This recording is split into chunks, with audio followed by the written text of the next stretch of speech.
మజాకా దర్శకుడు త్రినాథరావు నక్కిన people star Sandeep Kishan కలయికలో వచ్చిన ఈ సినిమా ఎలా ఉందో తెలుసుకుందాం.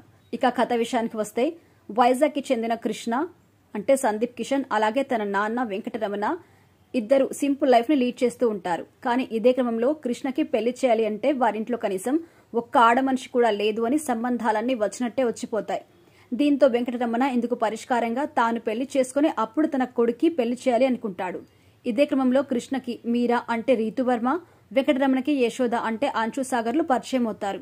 మరి వీరి పరిచయం తర్వాత వీళ్ళ లైఫ్ ఎలా టర్న్ అయింది, వీరి పెళ్లిళ్లు జరిగాయా అంటే మీరా యశోదని ఎందుకు కలవాల్సి వచ్చింది, ఇదే క్రమంలో బిజినెస్ మ్యాన్ భార్గవ్ అలాగే కృష్ణ వెంకటరమణకి పెట్టిన కండిషన్ ఏంటి తెలియాలంటే సినిమా చూడాల్సిందే. ఇక ఈ సినిమా ప్లస్ పాయింట్స్ విషయానికి వస్తే దర్శకుడు అన్ని సినిమాల్లో కథ ఎలా ఉన్నా కూడా తన కథనం నుంచి హిలేరియస్ గా సాగుతోంది. అదే తనకు పట్టు కాగా ఇదే మూమెంట్ మజాకాలో కూడా చాలా వరకు ప్లస్ అయింది. ఫస్ట్ హాఫ్ లో పలు కామెడీ సీన్స్ అయితే ఒక రేంజ్ లో వర్కౌట్ అవుతాయి. మెయిన్ గా సందీప్ కిషన్ రావ్ రమేష్ నడుమ కొన్ని సీన్స్ అయితే ఆడియన్స్ ఫ్యామిలీ ఆడియన్స్ బాగా ఎంజాయ్ చేస్తారు. వీరిద్దరిపై కూడా ఇంట్రెస్టింగ్ కామెడీ కూడా ఉంటుంది. ఇలా ఫస్ట్ హాఫ్ అయ్యే వరకు కొన్ని ఎపిసోడ్స్ నుంచి హిలేరియస్ గా వర్కౌట్ అవుతుంది. అలాగే కొన్ని ట్విస్ట్లు ఎమోషన్స్ బాగున్నాయి. ఇక మెయిన్లీ నలుగురు నటినట్లు వీళ్ళు మరో మేజర్ అని కూడా చెప్పొచ్చు. సందీప్ కిషన్ తన mark looks and comedy timing తో ఆకట్టుకుంటే రావ్ రమేష్ మాత్రం ఇంకా హైలైట్ అని చెప్పొచ్చు. తండ్రి ఏజ్ లో తన కొడుకు పెళ్లి చేసేందుకు తాను లవర్ బాయ్ లా మారడం, ఆ డ్రెస్సింగ్ అలాగే ఇంకా అంశు సాగర్ తో పలు సీన్స్ వారి కెమిస్ట్రీ కూడా చాలా బాగుంది. ఇక హీరోయిన్ గా రీతు వర్మ డీసెంట్ లుక్స్ లో కనిపించింది. అలాగే వీరి నడుమ కెమిస్ట్రీ కూడా చాలా బాగుంది. ఒక ఫోక్ సాంగ్ కూడా బాగుంది. చాలా కాలం తర్వాత అంశు డీసెంట్ లుక్ లో కనిపించారు. రావ్ రమేష్ తో కొన్ని ఫన్ సీన్స్ అయితే చాలా బాగున్నాయి. ఇక ఈ సినిమాలో మురళీ శర్మ రోల్ బాగుంది. దాన్ని పర్ఫెక్ట్ గా కూడా చేశారు. ఇక హైపరాది శ్రీనివాస్ రెడ్డిలు మంచి కామెడీ టైమింగ్ తో నవ్విస్తారు. మైనస్ పాయింట్స్ విషయానికి వస్తే ఈ సినిమాలో బలమైన కథ లేకపోయినప్పటికీ ఓకే అనిపించే ఫస్ట్ హాఫ్ తర్వాత సెకండ్ హాఫ్ లో మరింత ఫన్ ఉంటుంది అనే ప్రామిస్ ని మేకర్స్ చేసే రేంజ్ లో ఇంటర్వెల్ ఇస్తారు. కానీ ఆ రేంజ్ ఎంటర్టైన్మెంట్ ను మాత్రం సెకండ్ హాఫ్ లో చూపించలేదు. సెకండ్ హాఫ్ కథనం చాలా వరకు బోర్ గా ఉంటుంది. కొన్ని సీన్స్ కూడా చాలా ఫోర్స్డ్ గా అనిపిస్తాయి, నవ్వు తెప్పించవు. వీటితో పాటు రావ్ రమేష్ అంశు నడుమ కొన్ని సీన్స్ అయితే మరీ ఓవర్ గా ఉంటాయి.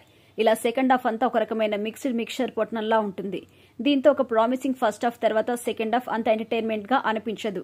ఇక చాలా వరకు తెలుగులో చాలా డైలాగ్స్ ఆమెపై న్యాచురల్ గా అనిపించవు. ఇక వినిపిస్తున్న డైలాగ్స్ కి పలుకుతున్న మాటకి పొంతనే ఉండదు. సాంకేతిక వర్గం పనితీరు విషయానికి వస్తే ఈ సినిమాలో నిర్మాణ విలువలు మాత్రం బాగున్నాయి.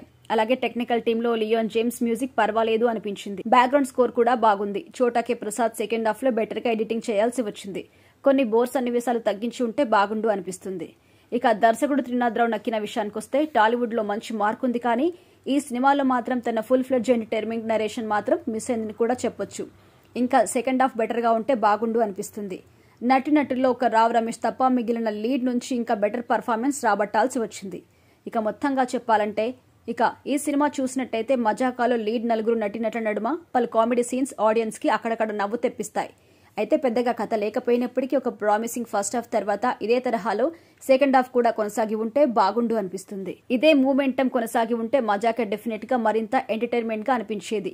మరి ఇది పక్కన పెడితే ఒక ఎంటర్టైన్మెంట్ ని చూడాలి అనుకునే వారికి మజాకా డీసెంట్ ట్రీట్ లానే కనిపిస్తుంది.